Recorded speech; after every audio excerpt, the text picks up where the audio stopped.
in 2015. He has authored and edited more than 80 books with Elsevier, CRC Press, and Springer Nature, and published more than 300 papers. He is editor-in-chief of the International Journal of Ambient Computing Intelligence, associated editor with IEEE Access and International Journal of Information Technology. His main research interests include medical imaging, machine learning, computer-aided diagnosis, data mining, etc. He is the Indian ambassador of International Federation of Information Processing, and he is a young ICT group and senior member of IEEE. I welcome you, sir, and I thank you for accepting our invitation for being expert in the session. And now I request to share your wisdom with us. Thank you very much, ma'am. A very good morning to all of you. So let me share my screen. Screen is visible, correct? Yes, sir. Correct, sir. Visible, sir. Okay, fine. So today I am going to talk about computer-aided diagnosis. So from deep learning point of view, how CAD system are nowadays modified. From traditional system, it moves to the deep framework. So Indian doctors generally used to spend how much time per patient.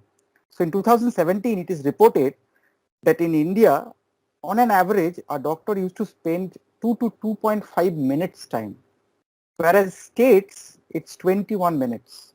And the number in Bangladesh, you can see, it's 48 seconds. So doctor in India see patient barely not more than 2.5 minutes. So there is always a high chance that the human biasness will come into the picture. And if there is another report which is also on medical errors, how much medical errors encounters per year, and the number is 5.2 million medical errors. I'm not talking about medical negligence, I'm talking about medical errors. So this much number of error actually encounters each year.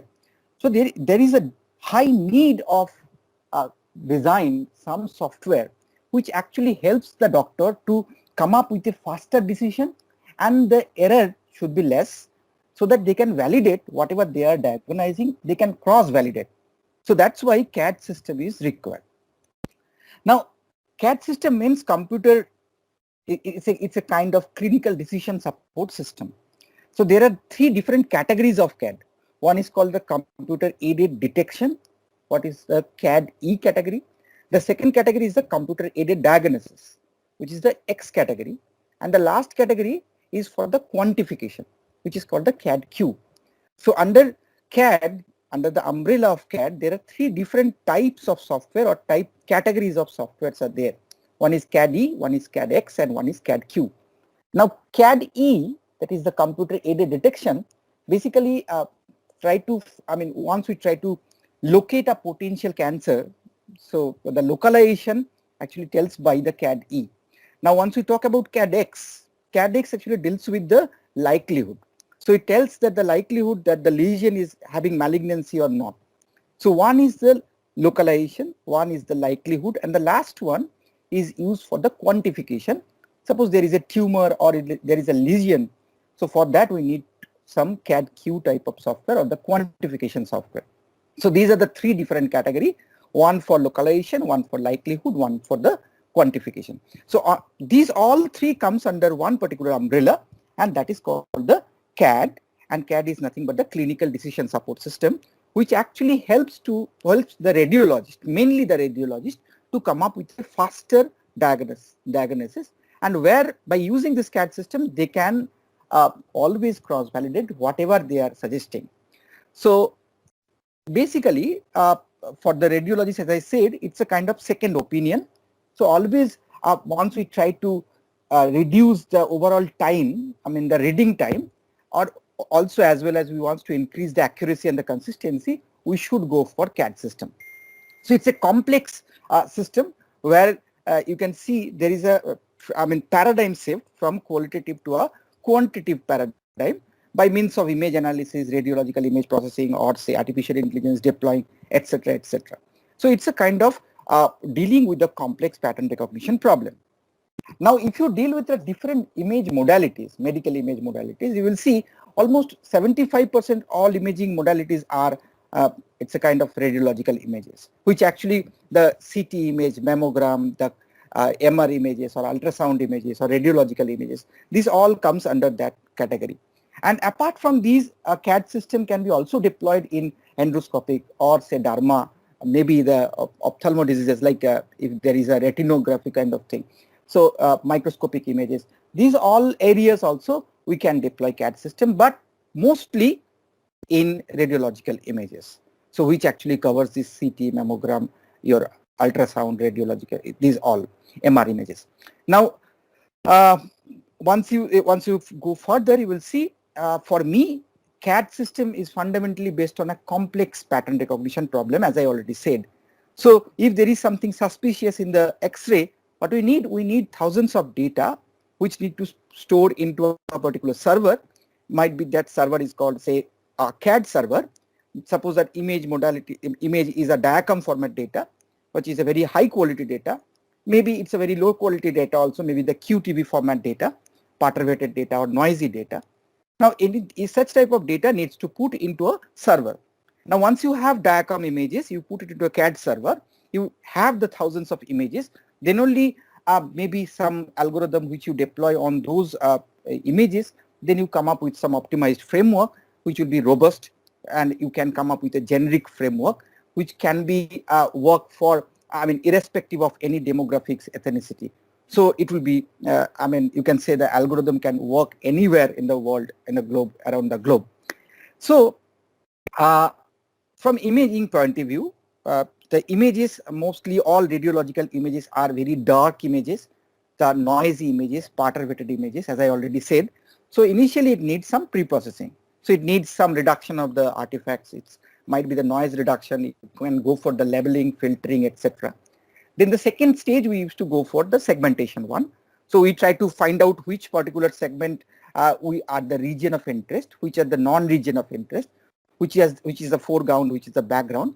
And based on that, we try to find out which particular region we are trying to hit. So that is basically splitting the image into foreground, background, which is called a segmentation process. Then once you segment it, then we need to study the structure of the region of interest so that we can find out the compactness, we can find out the shape, size, localization, etc. So that gives a structural formation of that region. And after that, we go for traditional machine learning things, might be extraction of the features, going for the reduction and putting into some classifier. Then ultimately might be it will give some accuracy. That is some for the step which actually will go for the traditional machine learning framework. But in CAD system, the main interesting part is the input is the image acquisition part and the output is the diagnosis part. In between, there are 4 different modules. One is for the segmentation and quantification. One is for the recognition and the modeling. One is for the decision support system. And for that, what you need to go for a proper visualization also. So there are different segments where people used to work. So you have some CAD server or image database from where you will read the images, go for image pre-processing, extract the region of interest, go for the selection process. Then after that, pass through some classifier, come up with some prediction model, and then you get some diagnostic result and you are fine. So this thing was actually from traditional machine learning point of view, or rather better to say shallow machine learning point of view. Now I will try to go one by one, and I will try to tell the merits and the demerits of different the phases or rather better to say techniques. So image segmentation is basically the splitting the image into some disjoint sets. So you are trying to divide the image into some disjoint region or the segment and the sets, so that based on some similar property, might be the gray level, might be the color, texture, brightness, contrast, etc. But traditional image processing and medical image processing, there are some additional things which need to be taken care. And let me give you some example. One problem is called the shadowing effect. One is the spatial volume effect. One is the intensity inhomogeneity, and another is the presence of artifacts and the closeness of gray level of different soft tissues. What is this? Suppose there is a disease called atherosclerosis. What is the disease? Inside your artery, if you are having say age above 60, then there is a high chance there will be a deposition of calcium, which is called basically calcification. So inside your artery, calcium is amalgamated. Now, what happens if the amalgamation from the two sides touch each other well? Then there will be a sudden, the blood flow will suddenly stop, and there will be no blood flow from your coronary to your through your brain. So it will be a cerebral attack. Now the thing is, we have to find out how much calcium is deposited inside your artery. So for that, we might need to go for intravascular ultrasound imaging. So for that, intravascular ultrasound imaging or IVUS imaging, it's a kind of video. What we need to do, we have to put a probe. The probe will go inside the artery, and once we rotate the probe, it emits the sound wave. Now the sound wave will hit the calcium and the non-calcium region inside the artery. So the refractive index from the calcium and the refractive index from the non-calcium, that will be different. So based on that, we actually try to find out how much calcium, or where actually the calcium is amalgamated. How much is a different thing, but where actually the calcium amalgamated, that can be traced. Now what is the problem? The problem is, once you put that catheter, that probe, now what happened, that probe having some shadow. Within that shadow, if some calcium lies, there is no segmentation algorithm, if you not remove that shadow, able to detect the proper volume of the calcium. So suppose there is a big building, and that building having some shadow, within that shadow there is some vehicles are there, and if I ask from say UAV, you are trying to capture the image and you are trying to find out how many numbers of vehicles are there, might be it will be difficult for you to tell the exact number of vehicles, because some vehicles are there within that shadow region. So what you have to do, you have to remove that shadow. Until you remove that, you will not be able to get the exact count. Similarly here also, if you put a probe, that probe having shadow, that shadow might actually cover some area of the calcium, and you ultimately the volume of the calcium will not be able to find out properly. So maybe the risk, stroke risk, that will be not, you will not be able to.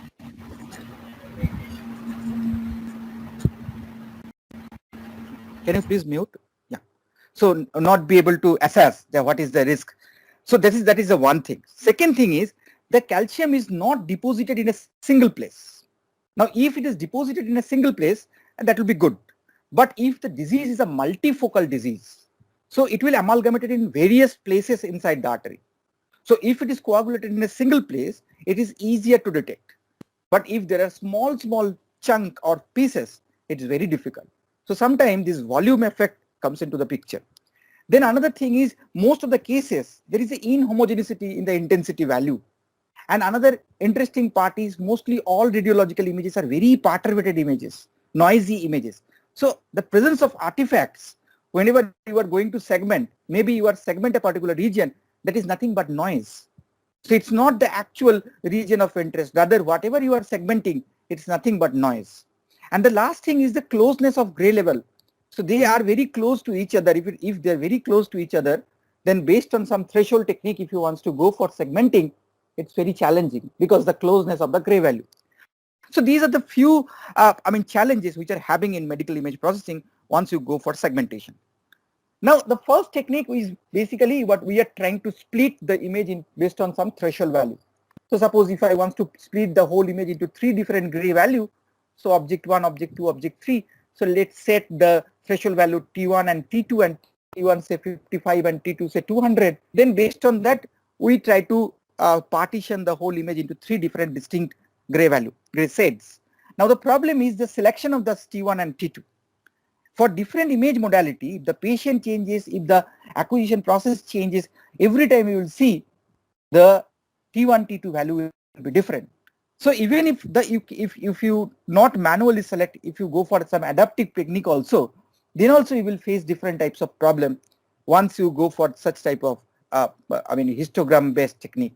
Because this histogram based technique depends upon the modality changes. As I said, the patient changes, alignment changes. For every changes, the T1, T2 value changes.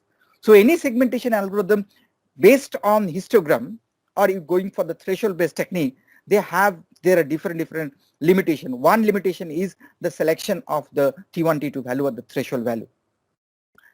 Like these two images apparently looks to you that they are completely different image.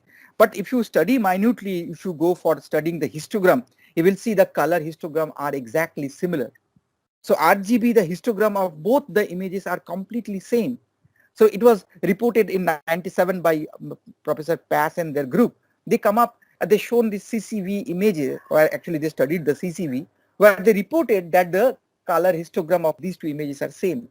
So it is always quite difficult task to find out the threshold value, which sometimes requires some optimization technique also to come up those those value, to proper select those value.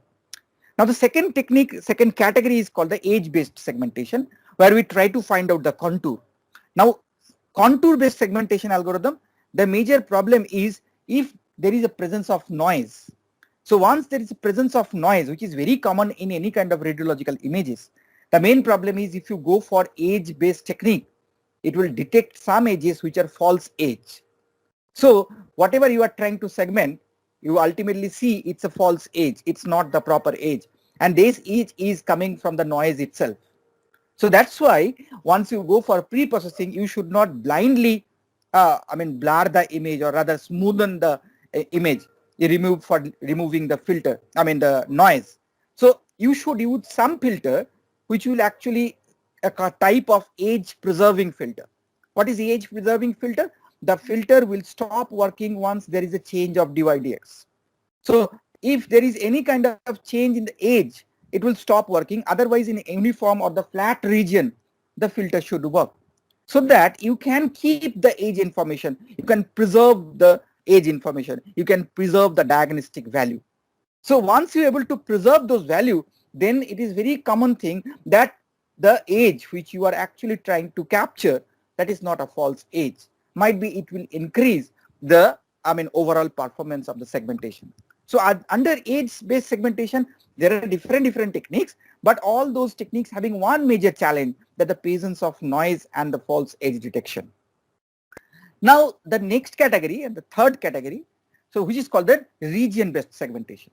In region-based segmentation, we are either wants to go for region merging or region splitting. It's a kind of split and merge technique. So you have some seed points, you grow those seed points and you merge it, or you start from a higher region, it's a large region, then you split it based on the gray value, a small splitting. So you can you can say number of disjoint set you can come up with. So one is a merging based technique, one is the splitting based technique. Now in these two techniques, the major problem is under segmentation and over segmentation. You don't know what is the optimal selection criteria for segmentation, where to stop exactly.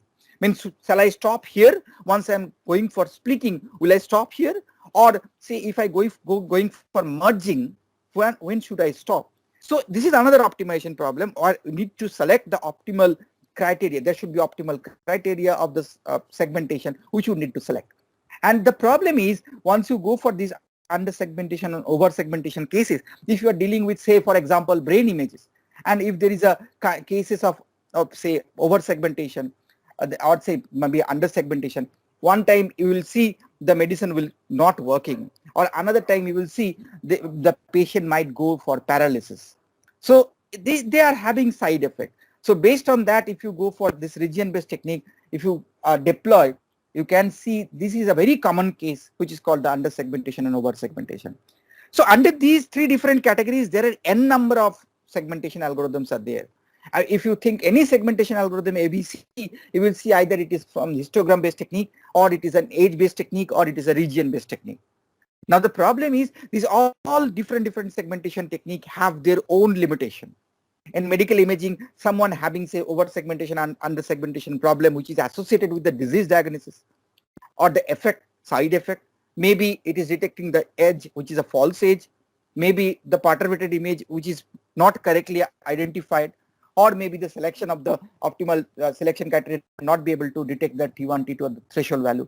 So all these different techniques under these, there are n number of algorithms are there having their own limitation. So what people try to do, they try to combine these algorithms they come up with region-based technique, age-based technique, and they joined it and come up with some hybrid technique, and they deployed it to different modalities. Ultimately, sometimes it gives a better result. And this is one technique which is very widely used. It's also a old technique, 87, given by Professor Cass and their group. It is a kind of you are trying to fix a curve, and that parametric curve trying to catch that region where there is a contour. So it tries to capture that region where the energy is minimum. So wherever there is an energy minimization problem, it's a kind of energy minimization problem where it tries to capture the boundary of that particular object. So in this way, you can see it is actually capturing the age information, but is it it's a kind of region based also. So region based technique, so it's a global region based technique from where you are trying to capture the age information by fitting an elliptical curve, parametric curve, and that curve it try to fit where the energy is minimum. But the problem is this type of model, this ACM, which is a very old model. There are very number of variants are there, but the main challenge is any medical image, if the image size is larger, the number of iteration will be higher, and it depends upon number of iteration. So it takes lots of time for high quality images and for a large size images. So if the image is very less, if the resolution is not too high, might be you can go for this particular technique. And in many of the cases, actually ACM works till now. Many people use this technique. Now people tried, as I said, that different modalities, they actually work with different algorithms. They combined some sort of algorithms like region based, age based, and sometimes it gives better result. So once you get that output, that segmented result, might be that is called the signal, you need to benchmark. So benchmark with the ground truth. So if you have available ground truth, which is hand traced by the doctors, so that is the red color, the ground truth. So you have to check the variability. Variability means how much variable you are. So that's why we need to find out if they are these, I mean the blue points and the red points are very close, that means the variability is very less. But if they are far away from each other, that actually signifies their high variability is there. So actually our algorithm is not very much in line with the doctor's suggested one. If you don't trust on a particular doctor, maybe you can take opinion from 3 to 4 radiologists and then take a mean value. Then after that you will get a ground truth. That you can do. So ultimately you will get a figure of merit or precision of merit. So precision of merit will tell you that how close you are with the ground truth. And that value actually tells that how good segmentation algorithm you are able to deploy. Means your segmentation is good enough to go, because it is almost same with the percentage of, I mean, with the ground truth. So precision of merit or figure of merit tells the percentage that how much accurate your segmentation is. And sometimes it also actually we study the inter-observer variability or intra-observer variability. So within the observer or between the observer we used to study. So in between the observer to observer or within the observer, that can be studied. So in this way you compare your segmentation algorithm and you got a good result. And another interesting part is it's not always automated segmentation is good.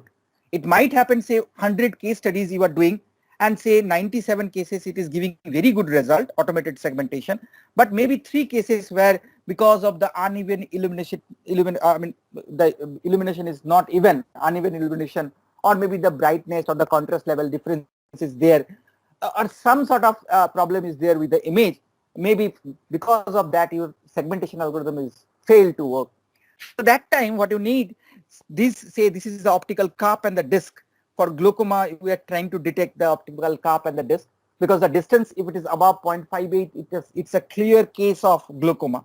So once you try to find out the optical cup and the disc, might be because of the contrast level, it captures a wrong optical disc. So what you need to do, say almost all cases it is correctly able to find out. 1-2 cases it not be able to find out, so the classification accuracy is not correct. So what you need to do, you have to give a doctors some platform where they can drag those points and they can freeze those points, and they can particularly you can say they can tune that segmentation result, so that one bad guy will be corrected, which is a kind of post processing on the resultant image. So this is, as I said, there is a pre-processing here also. This is called the post-processing. So it's a case where the automated system fails to detect about some few cases where the human intervention need to be incorporated, the expertise need to be incorporated. So human intervention and expertise will be there, and the system will be much more robust will be. So this is called the semi-automated segmentation, where the doctor's intervention is required to get a better result. And lots of work can be done in this area, because if you're able to provide a doctors or some sort of this kind of platform where they're able to trace by themselves, if there are wrong cases, they can tune, I mean, they can put their human expertise, then it will be a good, I mean, you can see that outcome will be better, because they will get a rough idea, and from there, based on their expertise, they will tune that one. Now, second thing is, once you segment, then after that comes a very common thing is called a feature. And interestingly, for medical images, most of the radiological images, as I said, it's not color image. So color feature, not a very good feature for many of the cases, but few of the cases like say ophthalmo images, or say any say if you are dealing with histological images, this colored image color say, features plays an important role. Let's talk about diabetic retinopathy. There are different types of that. Say soft exudate are there, hard exudate, or say macrocalcification, hemorrhage is there. So in every cases, if you look into the eye, you will see that presence of the shape and the size, roughness, edge sharpness, the color, that is what is the yellowish, it's a color. So based on that, you can find out the typecasting or the type nature of that exudate. So it's a hard one, or it's soft one, or it's a calcification, etc. So color based first one. The second one is a texture based. As we know, say suppose this is a mice haptic image. This is a different level of fibrosis. So if you split the whole image into small pieces, then if you toggle all those patches actually different presence of different fibrosis it signifies. So maybe the fibrosis level 1, level 2, level 3. So these are the different presence of fibrosis. So feature plays a significant role, this texture based feature, for later onwards we will talk about the classification. And see, this is another example where in breast cancer, maybe the density of the tissue, breast tissue might be fat or fat granular or dense granular. So we can actually classify the breast density based on this. So here not only the color as well as the texture plays a significant role. And the last category of feature is the shape feature. So shape feature is a geometric kind of feature, like there is a periodontal ligament, and the ligament is inflamed. So this is your teeth, and there is a ligament inflamed. So if I want to find out what type of inflammation is there, so it's a kind of CAD-Q quantification. So here what we try to do, we will try to fit an elliptical curve. That elliptical curve will actually try to capture what is the deformation. So how much it is deformed. So that deformation you can use for the training purpose. So this is one particular type of feature which is called the shape feature. So shape feature is another categories of feature. So color feature, texture feature, shape feature, these are few of the prominent types of feature which actually used for medical imaging. But apart from these, there are other features are also there. But these are the very common feature categories of feature. Under there are lots of subcategory typecasting. So this is the third one. Now you have a good number of features. So large number of parameter is there for training which you will use. And the problem is the data size is small. So you have a very small data set and you have a large number of parameters. So what will happen? The first thing is it will actually roam within a particular small set of data. So the large variance of estimation will be there. There will be overfitting, chance of high overfitting. The training time will increase because the number of parameters is high, and data size as it is less. So it might happen the data which you are using might be poor data, duplicate data. So it's not a good predictor. So that's why ranking is important. So you have to rank properly which one is a good input or which feature is the strongest feature. So those features you need to carry forward. So for the training purpose. So that's why there is a problem of selection. So search procedure actually, once we try to find out the good set of features, that also takes some, we need some algorithm which will actually select that these features are the best feature or the prominent feature. So for that, there is some selection mechanism. Like there is two categories. One is called the filtering technique. One is called the wrapping technique. So in cases of filtering technique, depending upon the various statistical value we used to do, like if the features are continuous, responses are continuous, we will go for Pearson correlation. Say if features are categorical, say if responses are also categorical features, we'll go for LDA. In this way, you can go for ANOVA testing, chi-square. But our objective is we try to find out two features where the feature dissimilarity will be high. They will be not very much similar with each other, so that we will find out the distinct feature which can be used for the training. So selected features should not be very much common to each other, very much not close to each other. So that is our objective. So filtering technique, you have a large set of features, you try to filter it out, and ultimately you get some performance accuracy. And the other case, in the cases of wrapping technique, you have a small set of features, then you incorporate large number of features, more large number of features. In this way, in incremental model wise, it will improve the number of feature size, and it will also improve the overall accuracy, maybe the performance. So this is the selection approach. And the last category, there is a hybrid category where filtering and the wrapping both can be combined together, which is not mentioned here. So there are three different selection procedures. So this is one good example for the selection one. Suppose there are more than 5 legs. If yes, is it hide under the bed? If no, is it makes honey? If it is not makes honey, it's a mosquito. If it is makes honey, it's a honeybee. So for that, if you want to classify, is it mosquito or is it an honeybee, which one will be the strongest feature? Makes honey or hide under the bed or having more than 5 legs? Always the root feature, the root, which is actually the most important feature near to the root, you need to find out. So decision tree or DT always actually helps to find out that the most prominent feature always lies very close to the root. So it is the feature point we will select that the strongest feature is the more than 5 legs. So in this way, you can actually select which feature we need to incorporate or into the traditional machine learning system or which is not. So then after that, you have features, you can go for deploying any classifier, you get some accuracy and it's fine. But the problem is, until now, whatever we discuss, there are lots of flaws and lots of, it's a time consuming thing. Which particular segmentation you will deploy? Is there any hard and fast rule that these modality, this segmentation will work, this segmentation will not work? Or once you deploy that segmentation, what is the limitation? Is it close to the ground truth? If it is not close to the ground truth, what needs to be tuned? And once you are able to get the segmentation result, then after that you have to go for this feature selection. Which feature will work? How many numbers of feature we will select? What will be the selection criteria? Then after that might be the best on the classifier selection. Then and ultimately you will get a performance. So this was all the shallow machine learning framework. And actually these things takes a lots of time because it is always associated with manual selections. You have to do all these intermediate steps, the intervention should be there. So most significant feature recognition is always a tedious task for such kind of thing, system. So that's why local pattern, then find out some larger pattern and assemble into a more larger pattern. In this way, if we go. So there is a high need of change this paradigm from one to another one, so that we can deal with large number of data with a very less time period, and these limitations should not be there properly.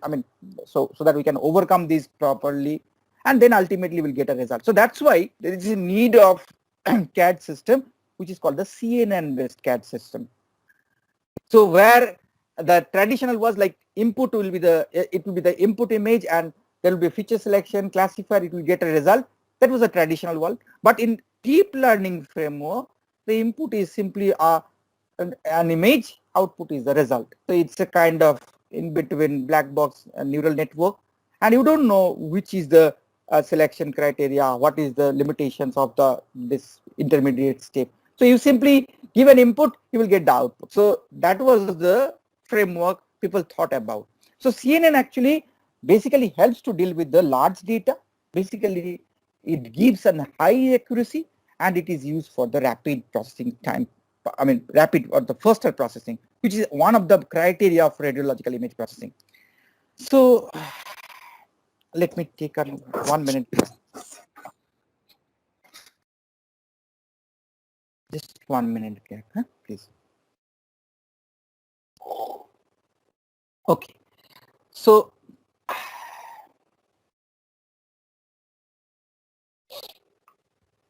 let's talk about learning.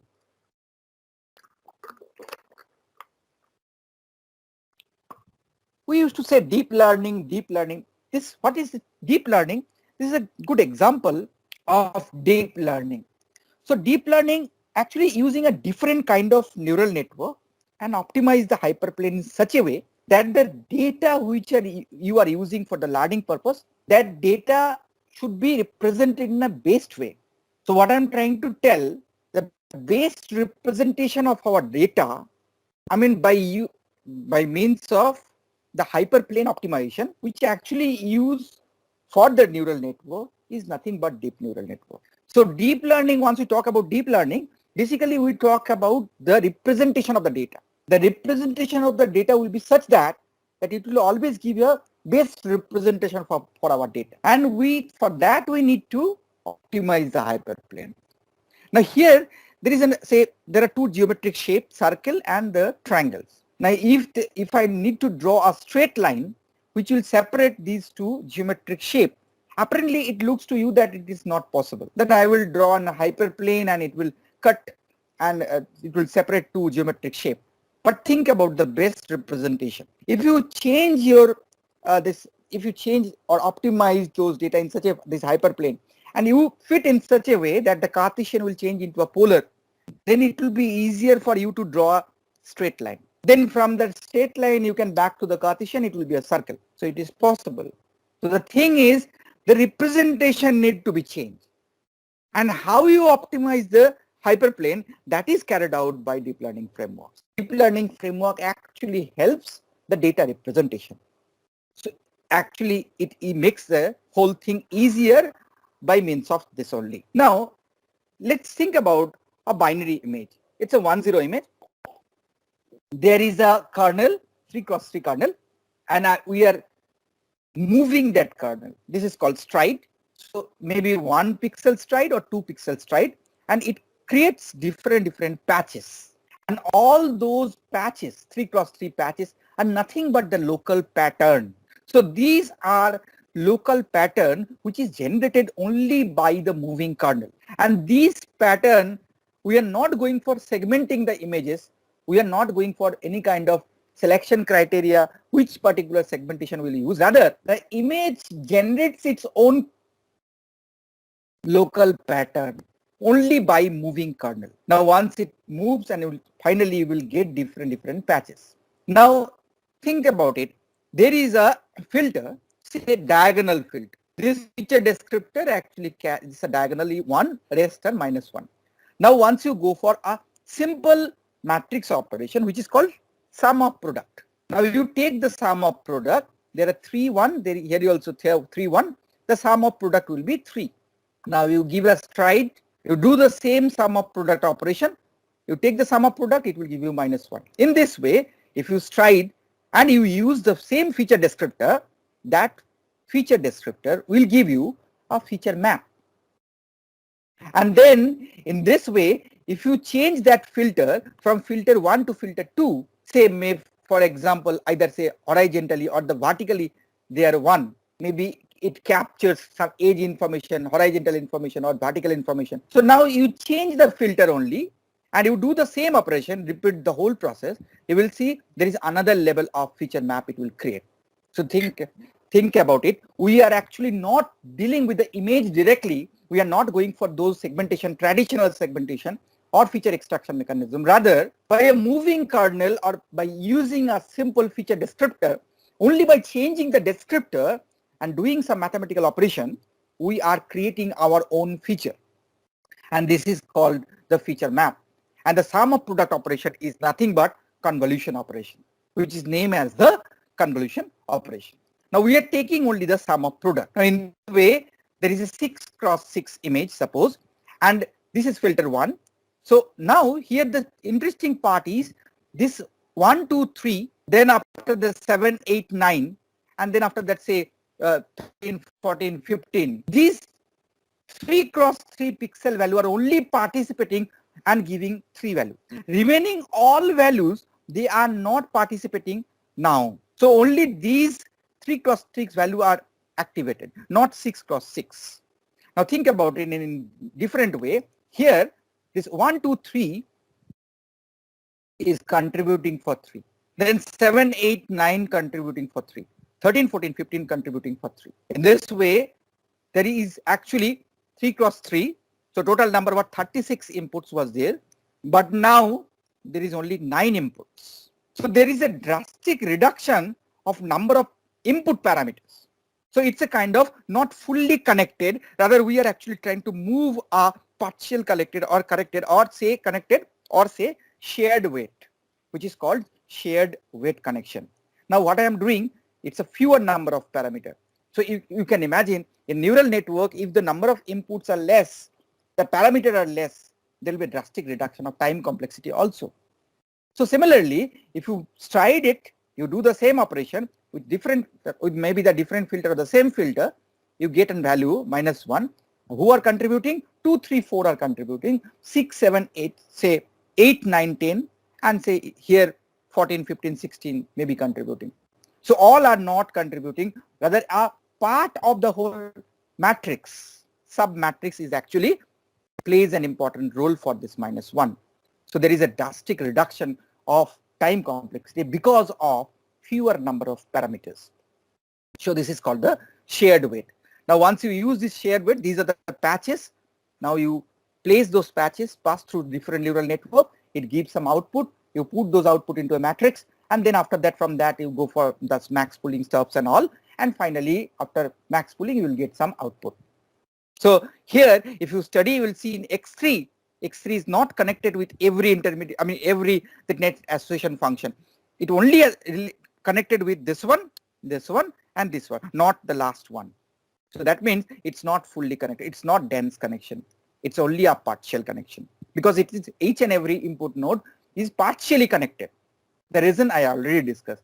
So that's why there is a drastic reduction of connection, input connection here, and the overall complexity getting lesser. So in the intermediate state, there will be some hidden layer, and ultimately there will be a fully connected layer, and you will get some output, O1, O2, something like this. And this is your activation function. It depends upon the, what application you are, for using, you are using. So depending upon that, you might use the ReLU or sigmoidal or tanh, whatever. So I'm not going to the architecture, rather I'm trying to tell that this is the actual motivation where we use CNN, because our main objective is to change from the fully connected paradigm to a shared connection one, so that there will be drastic reduction of time complexity by means of reduction of the number of parameters. Now, so all is CNN. Can I combine with traditional framework? Yes, we can go for fusing this. So if we fuse the CNN and the traditional framework, they say support vector machine, we are deploying. So if their CNN might be the traditional feature, we are also incorporating. So in this way, if you go for fusion, in few of the case study, we find out that the accuracy actually improves. So it's not always the traditional system is bad. I'm not saying that. There is a need, because traditional systems sometimes able to capture some information which are very much crucial for that particular modality. So that thing can be incorporated into the CNN also to make the CNN more robust. So in this way, maybe the CNN using the features, we are incorporating the RGB features or giving the binary features, and ultimately you come up with a say combined SVM CNN based model, which actually gives you a better result. So this is called a multimodal classifier fusion. So what are the challenges? The challenges are, see, it's always good that I have my accuracy is 98%. It's always fine. But the main challenge is the false positive. The patient do not have disease, and your it is saying that CAD system is saying that the test is positive. So this is called the false positive cases.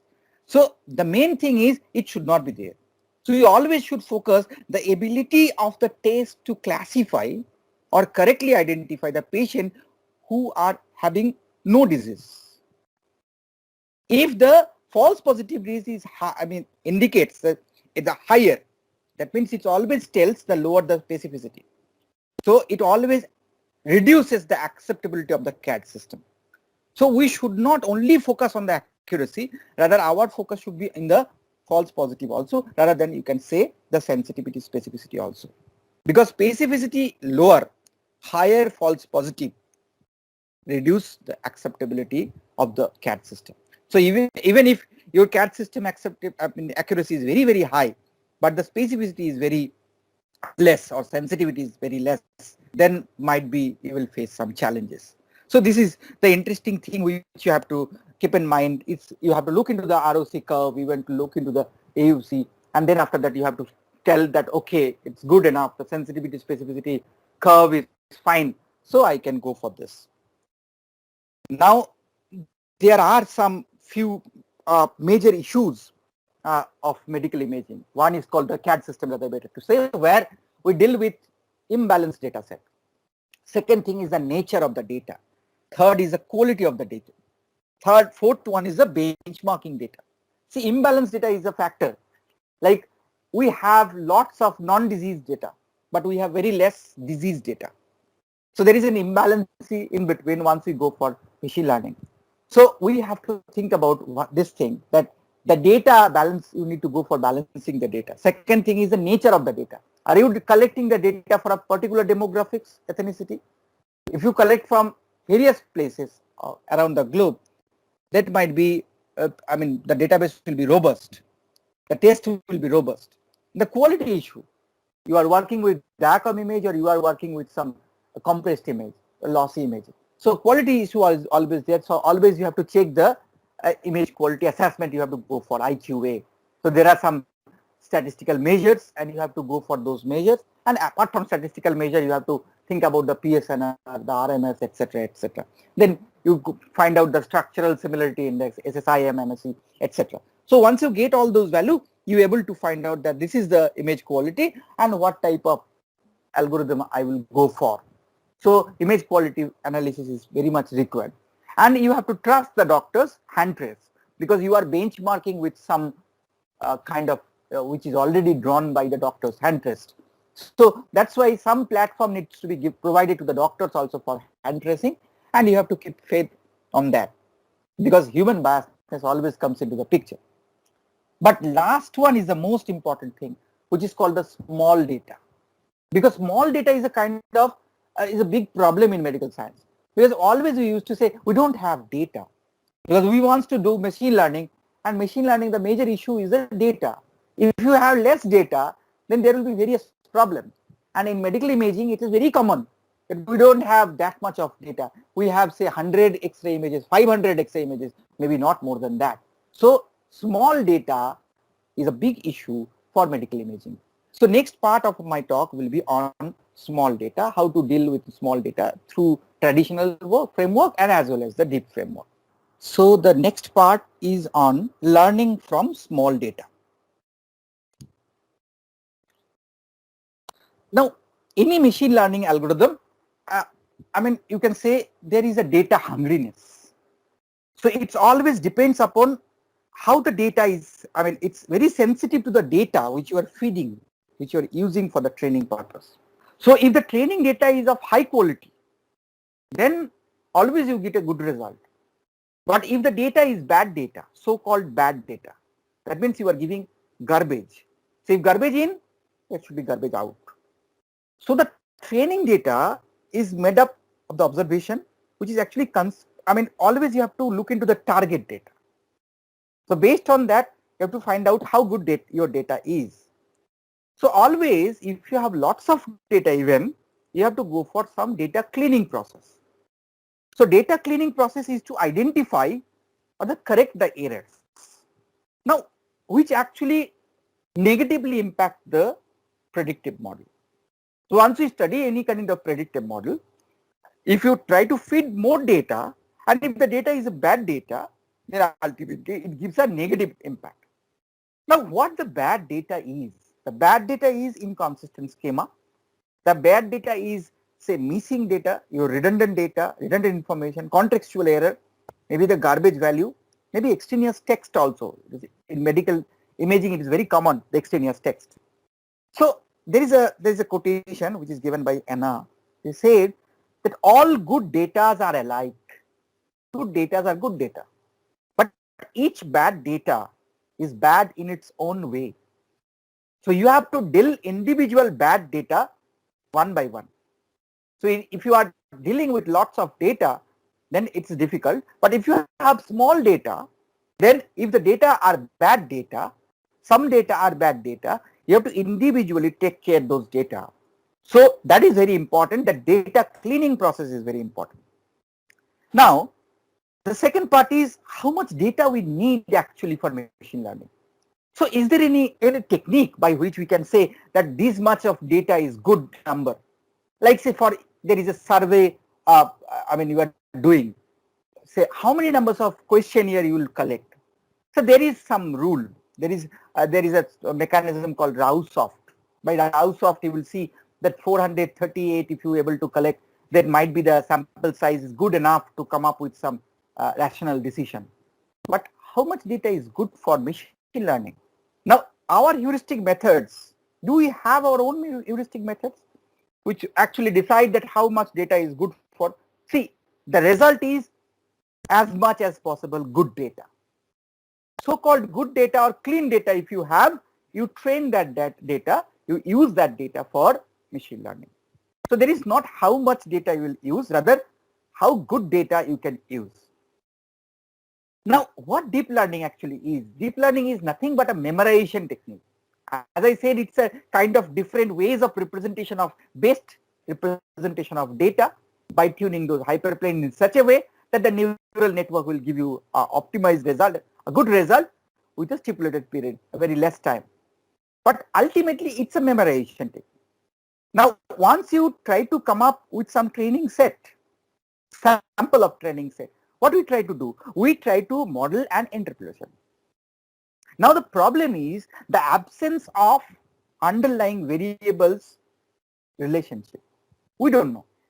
We don't know what is the exact relationship in between two variables, abstract relationship. So that's why decision making process can be very difficult. That's why neural network doesn't work on small number of data because it doesn't understand the inherent relationship of those data. So very limited capacity to deal with the variations. Neural network is the biggest limitation. Now to overcome these, what we need lots of data, lots of variance data. As the number of variability is will be high, the training will be with more data, the relationship underlying pattern understanding will be easier for the neural network.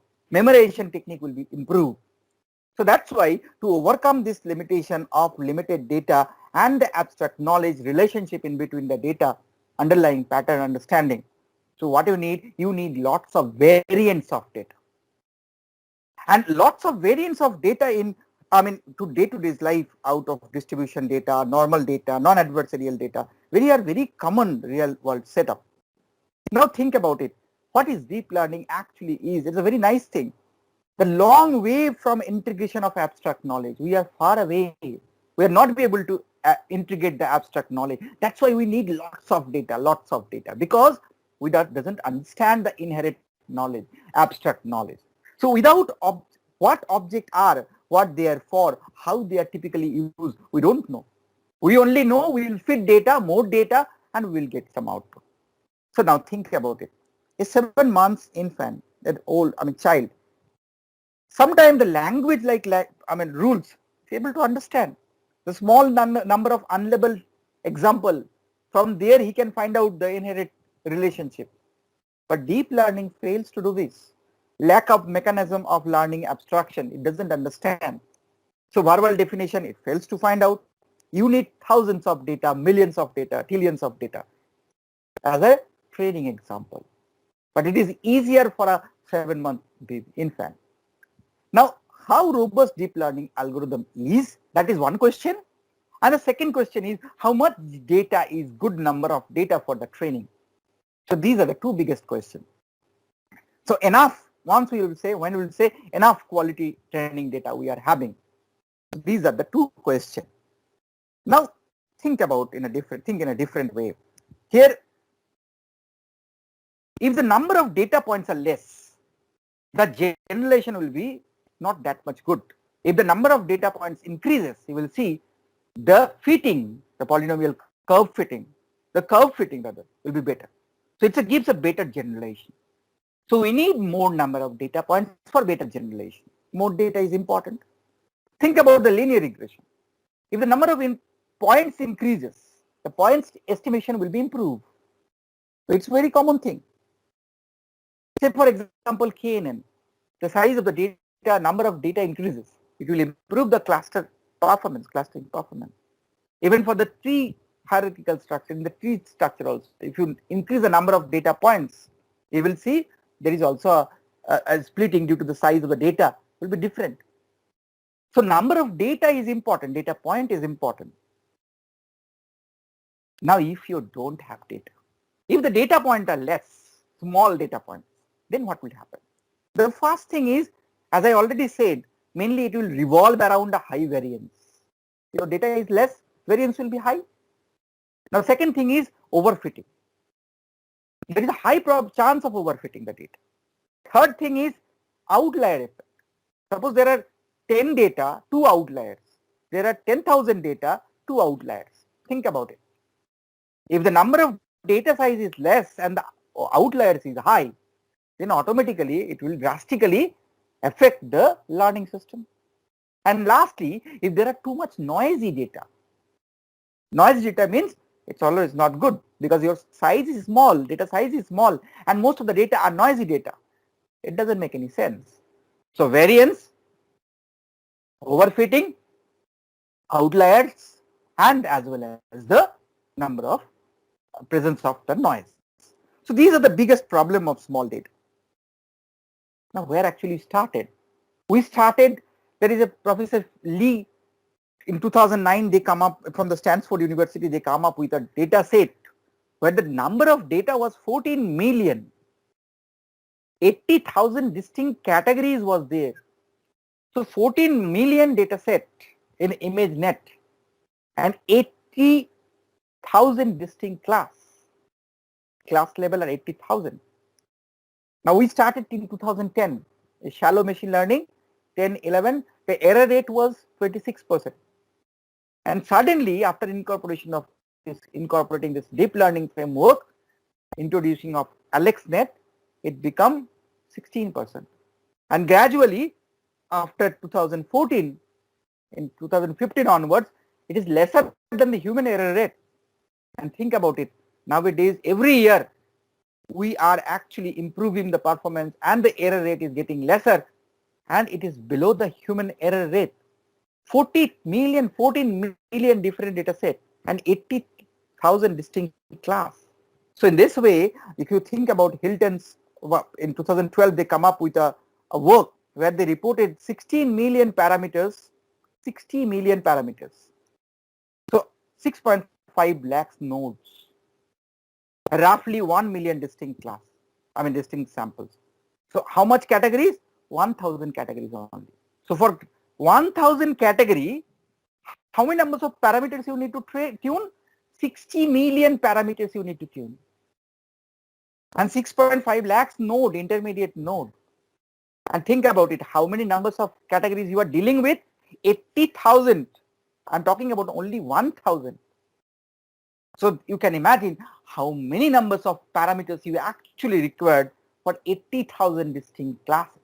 How many numbers of intermediate node processing you required for 80,000 distinct classes. So it's a huge task. So the challenge is the number of parameters, millions of parameters you need to tune. So you need hardware and you need lots of data because it doesn't understand the inherent pattern, the inherent relationship in between the data. Abstract knowledge it doesn't understand. And the performance, it logarithmically improve. If you increase the size of the data, the complexity of the problem will be increased. So that's why, yes, it is always good to invest time and money to get more data. You put It should not go for small data. Rather, you give time, spend money for more data. And once you get more data, you go for a proper cleaning process. Once you go for a cleaning process, you will get so-called good data. And good data is always good for machine learning. Anyway, so what's wrong with medical imaging? The main problem is in medical imaging, always we need annotation, human annotation, manual annotation, which is very time consuming. The size of the data, if it is small, fine. If it is large in size, think about it. Doctors don't have that much of time to go individual image and trace it.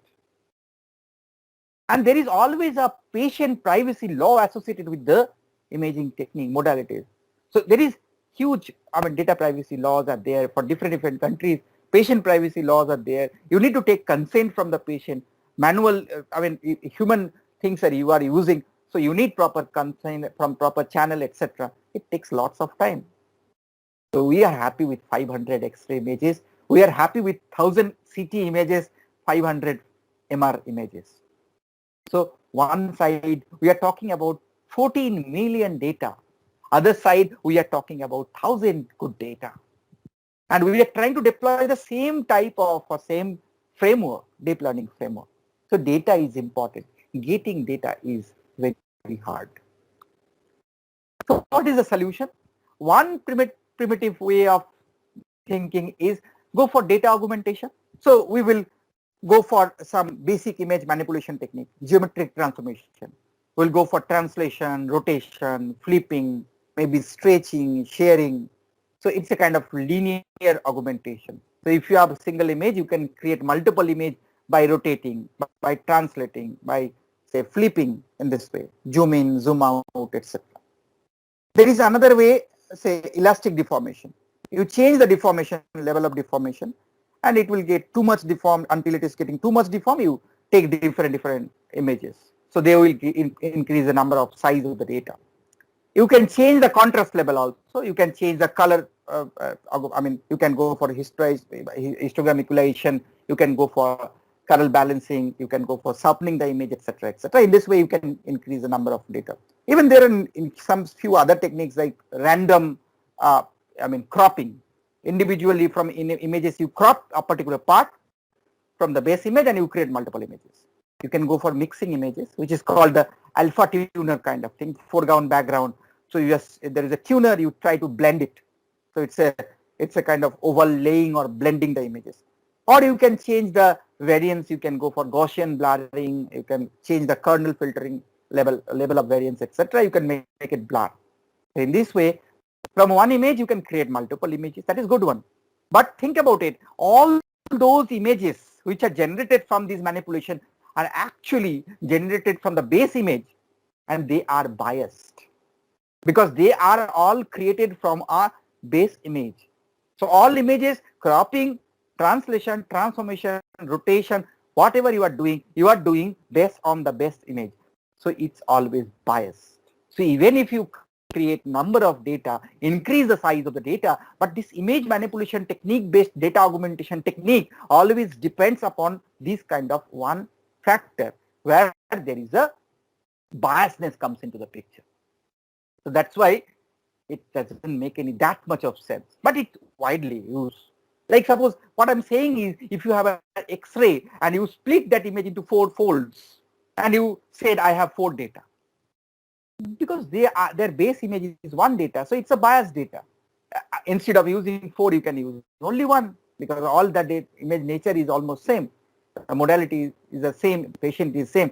So similarly here also, you are actually, it's of giving the biased data to the training system. Sometimes it works, but you need some proper solution. So proper solution, we have to go for GAN. What is GAN? GAN is kind of image to image translation. So you have a summer scenario, you change it into an autumn or winter in this way. But this GAN, always cyclic GAN is basically always a kind of a complex model. You need some cheaper solution. And for cheaper solution, one alternative solution is the neural trial transfer.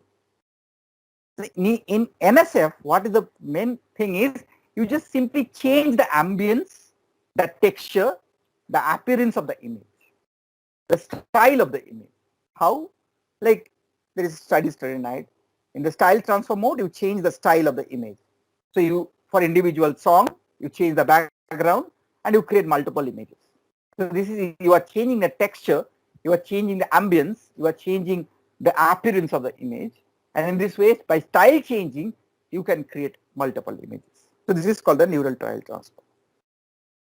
So data augmentation for audio, you can go for augmenting by, say you can go for time shifting, time stretching, random cropping, or say speech scaling. You can go for equalization, etc. For image, neural based transformation is there, elastic transformation is there, affine transformation is there, advanced various transformations are also there. Neural based transformation like GAN, your adversarial noise, or say NSF, as I said, or your elastic deformation, this blurring or contrast shifting, or affine transformation, rotation, scaling, this can be done. And NLP also, like text generation, word embedding, etc. For various multimedia components also, you can go for data augmentation. So let's talk about a little bit of synthetic image data. So once we do less data, how can I synthesize my own data? Not by image manipulation, but by some other advanced techniques. As I said, two techniques. One is the neural trial transfer and another is the GAN. Now in GAN, there are two different modules. One is called the generator, one is called the discriminator. Now what the generator is, generator always creates fake images. So you have a latent space and you are actually giving sample noise Z. Z is a noise which are maybe uniform or say normal distribution noise, and that noise is passing through the generator, and generator actually creates some fake images. So it's a kind of G of Z, it gives X. X is a fake image. So what is the task? The task is generator creates fake images. And there are some real samples. Discriminator always try to classify that the generated sent data is a fake data or it's a real data. Now, there are two things to understand. One is generator which generates the fake image always try to fool the discriminator. And discriminator always try to save itself from getting fooled. So always there is a tussle in between the generator and the discriminator. So the discriminator is prominently a classifier which classifies the data is real or it's a fake data sent by the generator. So it gives a probability. Is it a real data or is it a false data, fake data? So 1, 0 in between. And generator always try to generate more realistic data so that it can make the discriminator full. And in this way, ultimately, what happens? The Z of Z, there is a theta 1 and theta 2, which is a tuner. So input is Z noise, generator creates fake image X. X is the input of the discriminator, and it always try to give a probability 1, 0. Is it a fake image or is it a real image? So it's try to classify. Now, what happens? Here our target is 2. Our one target is we are actually trying to maximize that the real data should be classified as real data. And what we try to minimize? We try to minimize that the fake data should not go to the pool of real data. So again I am repeating, we are trying to maximize the real data should go to the maximum data pool, real data pool. And the minimization thing is the real data should not go to the full data set, or the fake data should not go to the real data set. So it's a kind of max min problem. So it's a maximization of D of GZ. Now, what happens? So our objective is somehow the discriminator should able to catch that this is a fake image, and generator always try to create more realistic data. Now, discriminator is a classifier. Classifier can have or may have or certainly have some loss function and error function because it's a classifier. And that error or the loss function we always try to optimize. The error should be very less. That is our objective. Now think about it. If you make some mistake and the penalty is very high, you will scared to do that mistake. Here also same. If the error function is such that if you do any kind of error, if the loss is very less and the penalty is high, then the system will be something like discriminator, where you will see we use logarithmic probability. Why? Log loss, always such kind of log loss visualization, if you look, you will see that always the low probability values have to give high penalty. So low error rate, you have to give high penalty. So that's why we use log. Now here, after a several iteration, what happened? We try to find out, see the objective function. And we are always try to optimize the loss function, oppose loss function, max min loss function. So it's a kind of game theory given by Professor Nash.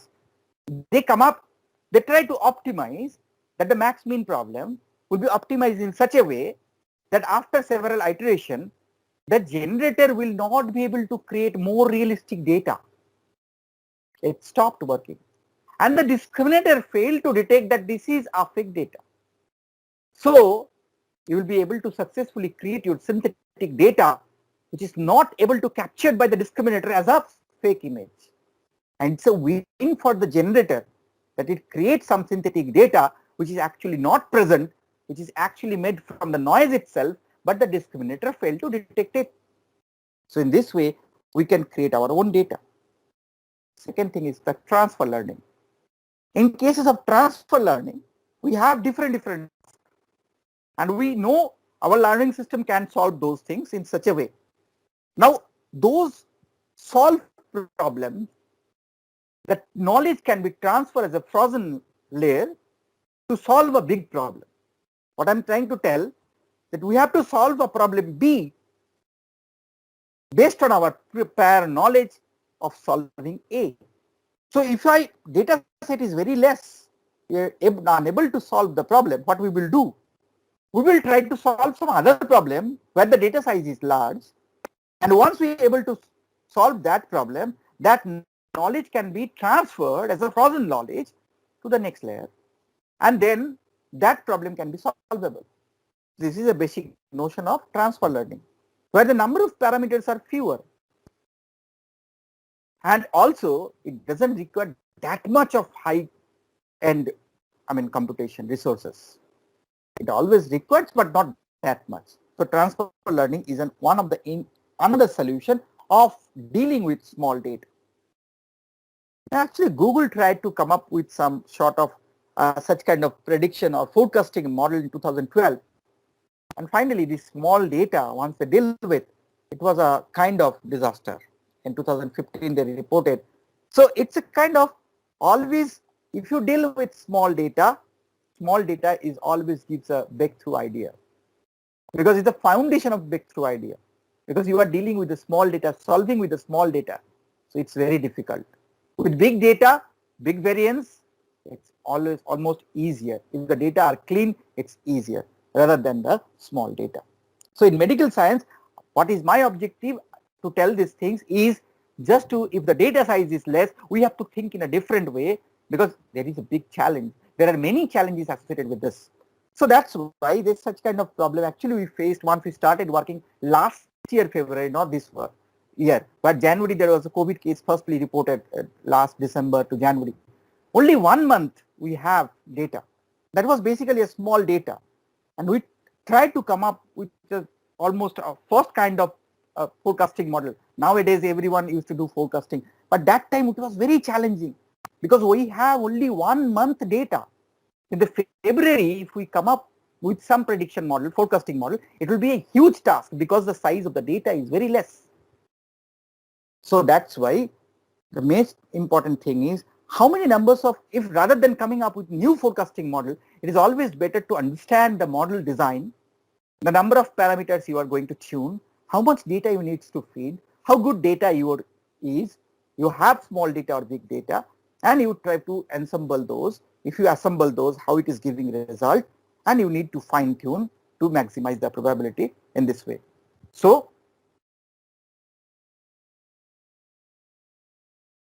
lastly, one pixel attack for fooling the deep neural network. This is one interesting study which is last in 19 actually reported. So if you remove one single pixel, the entire system is not be able to detect properly. A deep learning system can be fooled. So how robust the system is. Sometimes it is always important to understand how your robust system is. So it's not blindly you should go for deep learning, or you should not always use the shallow machine learning also. You have to understand the requirement. Might be in compressing both of this can be a good solution. So deep learning systems are quite good at some large fraction of a given domain, yet easily fooled. So this is the thing. So thanks for your attention. So let me conclude. So if you have any query, please feel free to ask. We have enough time to discuss. So from medical imaging mostly, if you want to ask, you can ask. Is the data augmentation worth for medical science? See, until the data is not biased, it is okay. But if data are biased, yeah, we should not go for. Because as I already said, in the number of data just because of increasing the number of data, if you are dealing with the biased data, then that doesn't make any sense. It actually hampers the entire training process. So augmentation is good until you are not using any bias. Please ask the question. Sir, image position is representing zeros and ones or the position of the binary, sir? I'm not getting. Can you please repeat? No, that is not the position. Yeah. That is the binary image, Yes. the gray values. Rather better to say the binary values, 1 or 0. So if you are thresholding your image, say suppose you are thresholding from 150 pixel value, gray value. So below 150 you represent by 0, above 150 you represent by 1 value. So Sir, okay, sir. I have small doubt, sir. Hmm. So, for example, I have 2,500 pixels, like zeros and one combination. So, if I remove like 1,000 zeros or 1,000 ones, so I will get 1,500 zeros and one combination of the image, sir. So how to represent the image with the combination of zeros and one into that 1,500, sir? Is there any position to represent that image, or any combination of zeros and ones? There is no problem to that image, sir. No, that doesn't. What you are saying, the position of the 1 and 0 in the image. Yes, sir, yes, sir. See, the main thing is there is a problem. One problem is if you flatten the pixel. Means in the traditional neural network, what happens one by one, if you read the row, means row wise if you read, and it's a flattened array. So all the pixel value are flattened. Then the major problem is you fail to understand that from which pixel position the value came. Are you getting what I'm saying? Suppose it's a 3x3 matrix. Yes, sir. Now that 3x3 matrix, if you represent in a 1D array, so it will be a flattened array. Now always we try to give the flattened array we use for the training. Now that flattened array, once you flatten, you fail to understand that the fourth value, pixel value, come from which position of the matrix. So that's why always we need to come up with some solution where we try to understand the localization, the position. So that's why always we give as an input the matrix whole, not the flattened array. So that is the main thing in CNN. What we try to do, we always give input as an image, not by the flattened array. So that's why we always deal with the image whole, so that the localization information will not get lost. Are you getting what I'm saying? I'm saying the position is also important. From which position the pixel is coming. So if you flatten, the position getting lost. So this position, if you want to retain, you have to keep the XY coordinate as it is. So that's why without dealing with 1D, we should deal with 2D itself. So the positional information should retain, because positional information is a very crucial information. From which particular pixel you are getting or obtaining that result, that pixel value. That information should be there. Am I clear? Thank you, sir. Thank you. Yes, sir. Clear, sir. Yes. Any more query, please?